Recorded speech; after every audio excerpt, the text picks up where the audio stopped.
Good evening.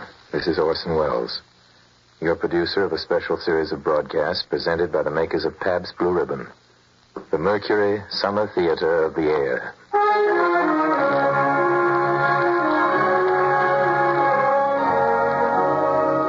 Ladies and gentlemen, the element of suspense is so vital to our story tonight that our sponsors, the makers of Pabst Blue Ribbon beer, are omitting their usual commercial message during the intermission between the acts so that our play will go uninterrupted from spooky start to spooky finish.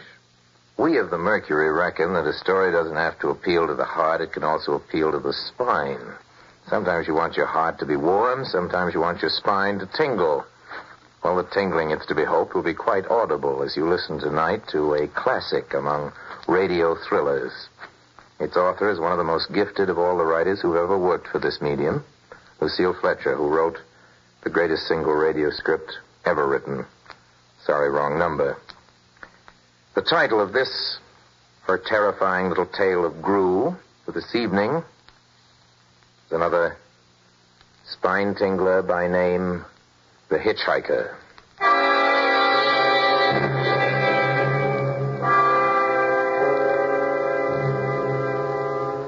I am in an auto camp on Route 66, just west of Gallup, New Mexico. If I tell it, maybe it'll help me. It'll keep me from going crazy. But I must tell this quickly. I'm not crazy now. I feel perfectly well. Perfectly well. Except that I'm running a slight temperature.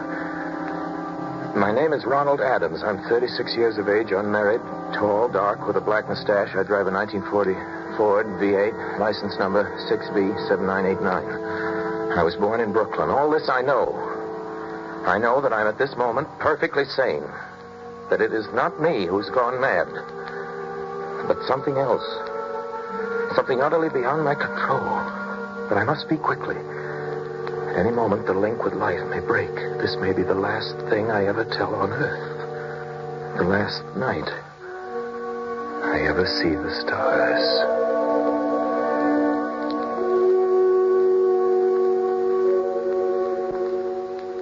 6 days ago, I left Brooklyn to drive to California. Goodbye, son. Good luck to you, my boy. Goodbye, Mother. Here, give me a kiss, and then I'll go. I'll come out with you to the car. Ah, it's raining. Stay here at the door. Oh. Hey, what's this, tears? Oh, it's just the trip, Ronald. I wish you weren't driving. Oh, Mother, there you go again. People do it every day. I know, but you'll be careful, won't you? Promise me you'll be extra careful. Don't fall asleep or drive fast or pick up any strangers on the road. Strangers? Don't you worry. There isn't anything going to happen. It's just 8 days of perfectly simple driving on smooth, decent, civilized roads with a hot dog or a hamburger stand every 10 miles. I was in excellent spirits. Drive ahead. Even the loneliness seemed like a lark. But I reckoned without him. Crossing Brooklyn Bridge that morning in the rain, I saw a man leaning against the cables. He seemed to be waiting for a lift. There were spots of fresh rain on his shoulders. He was carrying a cheap overnight bag in one hand. He was thin, nondescript, with a cap pulled down over his eyes. He stepped off the walk, and if I hadn't swerved, I'd have hit him. I almost did. Almost did hit him. Now, I would have forgotten him completely, except that just an hour later, while crossing the Pulaski Skyway over the Jersey Flats, I saw him again. At least he looked like the same person. He was standing now with one thumb pointing west. I couldn't figure out how he'd got there, but I thought maybe one of those fast trucks had picked him up, beaten me to the Skyway, and let him off. I didn't stop for him. Then, late that night, I saw him again. It was on the new Pennsylvania Turnpike between Harrisburg and Pittsburgh. It's 265 miles long with a very high speed limit. I was just slowing down for one of the tunnels when I saw him standing under an arc light by the side of the road. I could see him quite distinctly. The bag, the cap, even the spots of fresh rain spattered over his shoulders. He hailed me this time.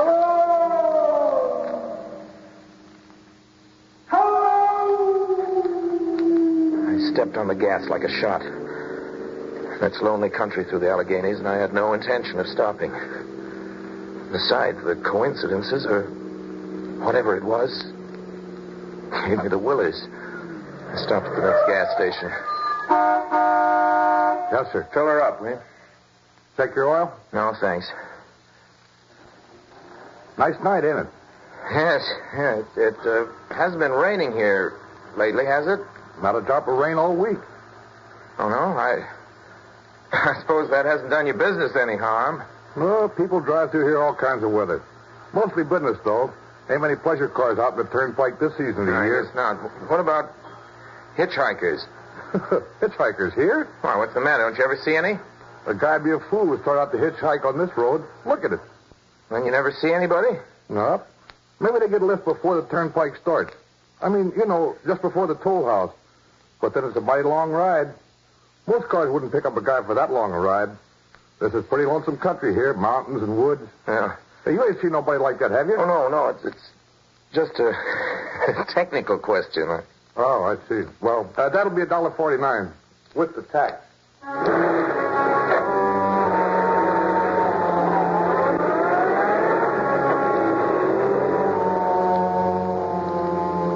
The thing gradually passed from my mind as coincidence. I had a good night's sleep in Pittsburgh. I didn't think about the man all next day until just outside of Zanesville, Ohio, I saw him again. It was a bright, sunshiny afternoon. The peaceful Ohio fields, brown with the autumn stubble, lay dreaming in the golden light. I was driving slowly, drinking it in, when the road suddenly ended in a detour. In front of the barrier, he was standing. Let me explain about his appearance before I go on.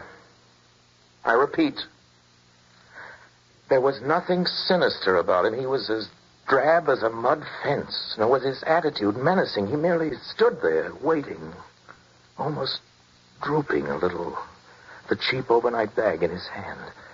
He looked as though he'd been waiting there for hours. And he hailed me. He started to walk forward. Hello!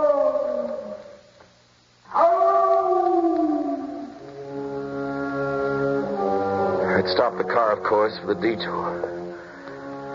For a few minutes, I couldn't seem to find the new road. I realized he must be thinking that I'd stopped for him. Hello! I'm not just now. I'm sorry. Going to California? No, not today. The other way. I'm going to New York. Sorry.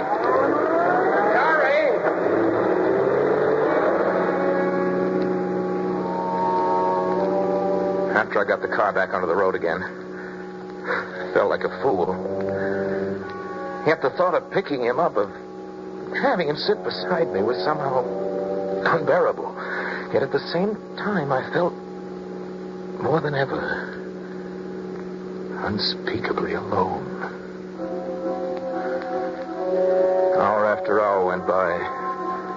The fields, the towns ticked off one by one. The lights changed. I knew now that I was going to see him again. And though I dreaded the sight, I caught myself searching the side of the road, waiting for him to appear.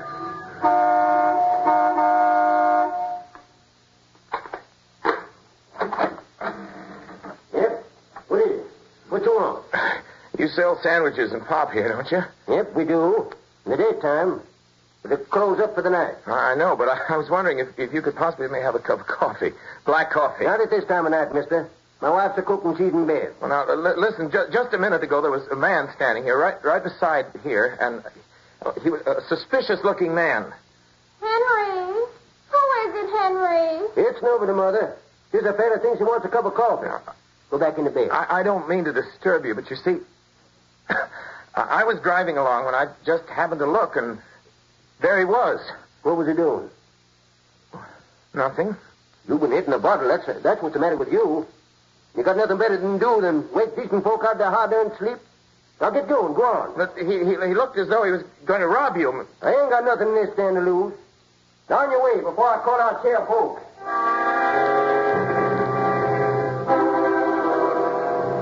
I got into the car again and drove on slowly. I was beginning to hate the car.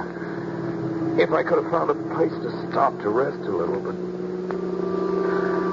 I was in the Ozark Mountains of Missouri now. Few resort places there were closed. I had seen him at that roadside stand. I knew I'd see him again. Maybe at the next turn of the road.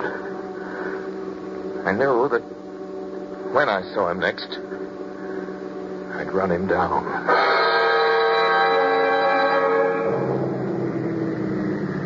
But I didn't see him again until late the next afternoon. I'd stopped the car at a sleepy little junction just across the border into Oklahoma. Let a train pass by when he appeared across the tracks. He was leaning against a telephone pole. It was a perfectly airless, dry day. The red clay of Oklahoma was baking under the southwestern sun. Yet there were spots of fresh rain on his shoulders. I couldn't stand that. Without thinking, blindly, I started the car across the tracks. He didn't even look up at me. He was staring at the ground. I stepped on the gas hard, veering the wheel sharply toward him. I could hear the train in the distance now, but I didn't care. Then, something went wrong with the car. It stalled right on the tracks. The train was coming closer. I could hear its bell. Heard its cry, its whistle crying. Still, he stood there. And now I knew that he was beckoning. Beckoning me to my death.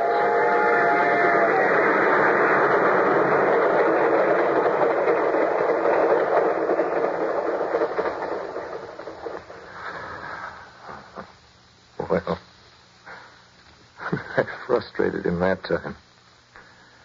The starter had worked at last. I managed to back up, but after the train had passed,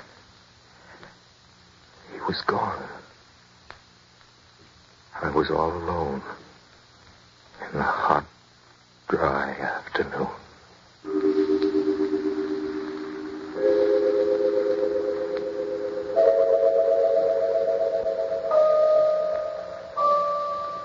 After that, I knew I had to do something. I didn't know who this man was or what he wanted of me. I only knew that from now on, I mustn't let myself be alone on the road for 1 minute. Hello there. Hello. Like a ride? What do you think? How far are you going? Amarillo. I'll take you to Amarillo. Amarillo, Texas? Yeah, I'll drive you there. Gee. Hop here. Mind if I take off my shoes? My dog's killed. No, go right ahead. Oh, gee, what a break this is. Swell car and decent guy. Driving all the way to Amarillo. All I've been getting so far is trucks. You hitchhike much? Sure. Only it's tough sometimes in these great open spaces to get the break. Yeah, I think it would be, but I'll bet, though, if you got a good pickup and a fast car, you could get to places faster than, well, say another person in another car. I don't get you. Well, you take me, for instance. Suppose I'm driving across the country at a nice, steady clip of about 45 miles an hour. Couldn't a girl like you just standing beside the road, waiting for lifts, beat me to town after town, provided she got picked up every time in a car that was doing 65 or 70 miles an hour? I don't know. Maybe she could, maybe she couldn't. What difference does it make? Oh, no difference. It's just crazy idea I had sitting here in the car. Oh, imagine spending your time in a swell car thinking of things like that. What would you do instead? What would I do if I was a good-looking fellow like yourself? Well, I'd just enjoy myself. Every minute of the time. I'd sit back and relax. If I saw a good-looking girl along the side of the road... Hey! Did you see him, too? See who? That man standing beside the barbed wire fence. I didn't see anybody. Right there. There was nothing, just a barbed wire fence. What did you think he was doing, trying to run into that barbed There was wire a man fence? there, I tell you. A thin, gray man with an overnight bag in his hand. I was trying to run him down. Run him down? You mean kill him? I'm trying to get rid of him. Or at least prove that he's real. But you say you didn't see him back there. You sure? I didn't see a soul. As far as that's Well, watch concerned, for him. Watch for him the next time. And keep watching. Keep your eyes peeled on the road. He'll turn up again. Maybe any minute now. There! Look there! How's this door work? I'm getting out of Did here. you see him that time? Did you see him? No, I didn't see him that time. And personally, mister, I don't expect never to see him. All I want to do is go on living. And I don't see how I will very long driving with Look, you. I'm sorry. I don't know what came over me. Please, don't go. So if you'll excuse me, Please, you can't mister. go. Listen, how'd you like to go to California? I'll drive you all the way to California. Pink elephants all the way? No, thanks. Listen, please, just 1 minute. You know what I think you need, big boy? Not a girlfriend, just a good dose of sleep. There, I cut it now. No. No, you can't go. Leave your hands off of me, do you hear? Leave your hands. Come back here, please. Come back.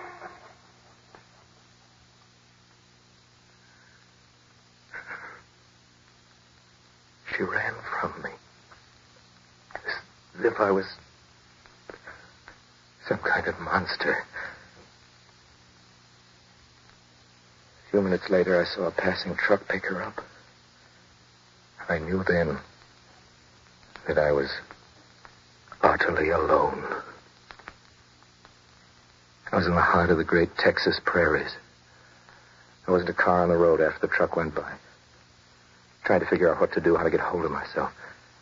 If I could find a place to rest, or even if I could sleep right here in the car. Just a few hours. And sleep. Just along the side of the road. I was getting my winter overcoat out of the back seat to use as a blanket. Just as a blanket. When I saw him coming toward me. Coming toward me. Emerging from the herd of moving steer. I didn't wait for him to come any closer. Maybe I should have spoken to him then. Fought it out then and there, for now he began to be everywhere. Whenever I stopped, even for a minute, for gas, for oil, for a drink of pop, a cup of coffee, a sandwich, he was there. I saw him standing outside the auto camp in Amarillo that night when I dared to slow down. He was standing near the drinking fountain, a little camping spot just inside the border of New Mexico. He was waiting for me outside the Navajo reservation where I stopped to check my tires. I saw him in Albuquerque where I bought 10 gallons of gas. I was afraid now. Afraid to stop. I began to drive faster and faster. I was in lunar landscape now. The great arid mesa country of New Mexico. I drove through it with the indifference of a fly crawling over the face of the moon. And now he didn't even wait for me to stop. Unless I drove at 85 miles an hour over those endless roads. He waited for me. And every other mile, I'd see his figure. Shadowless. Flitting before me, still in its same attitude, over the cold and lifeless ground, flitting over dried-up rivers, over broken stones cast up by old glacial upheavals, flitting in the pure and cloudless air.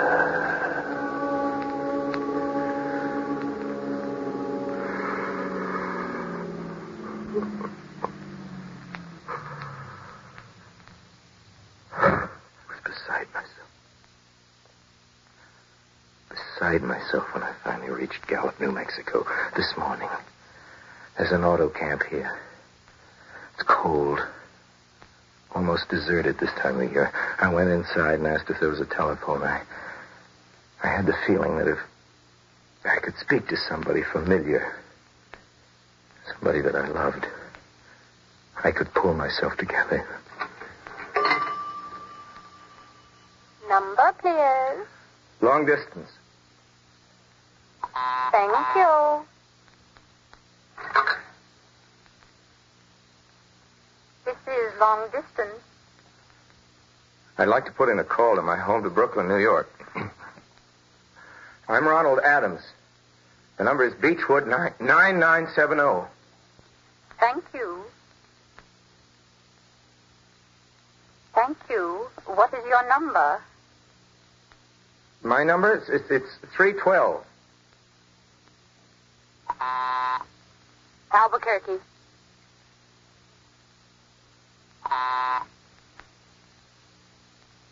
New York for Gallup. New York. Gallup, New Mexico, calling Beechwood 9970. I'd read somewhere that love could banish demons. It was in the middle of the morning. I knew Mother'd be home. I pictured her tall, white-haired, in her crisp house dress going about her tasks. It would be enough, I thought, just to hear the even calmness of her voice. Will you please deposit $3.85 for the first 3 minutes? When you have deposited $1.50, will you wait until I have collected the money?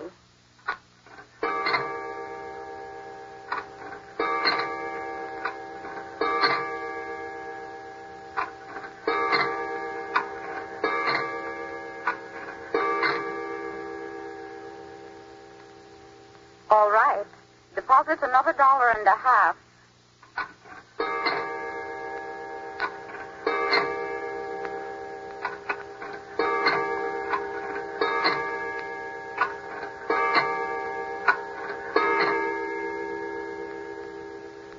Will you please deposit the remaining 85 cents?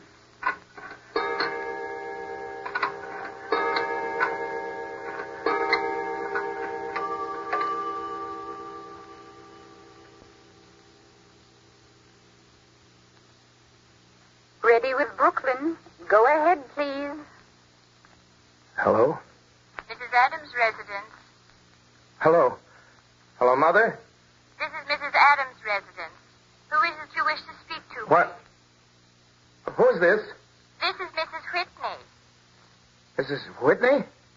I don't know any Mrs. Whitney. Is this Beechwood 9970? Yes.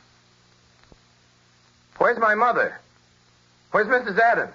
Mrs. Adams is not at home. She's still in the hospital. The hospital? Yes. Who is this calling, please? Is it a member of the family? What's she in the hospital for? She's been prostrated for 5 days. A nervous breakdown. Nervous? Who is this calling? Nervous breakdown. My mother's never... It's all taken place since the death of her oldest son, Ronald. Since the death of her oldest son, Ronald.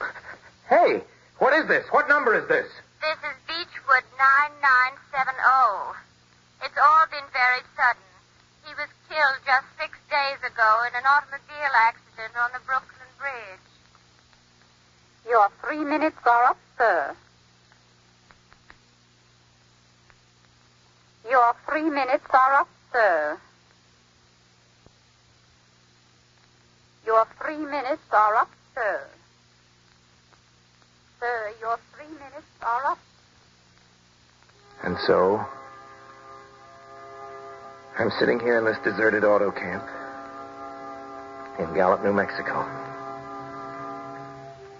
And so I'm trying to think.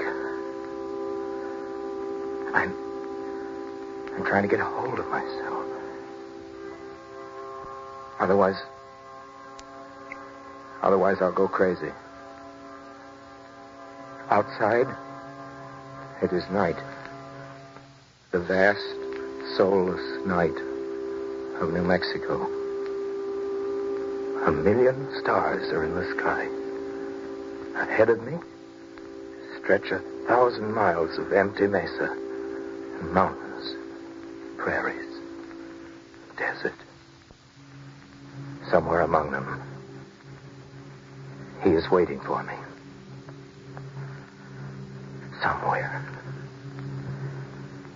Somewhere I shall know who he is and who I am.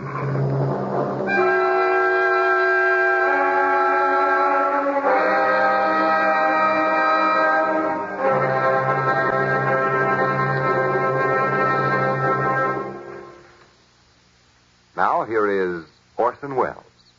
Well, next week, ladies and gentlemen, we bring to your radio another Mercury favorite.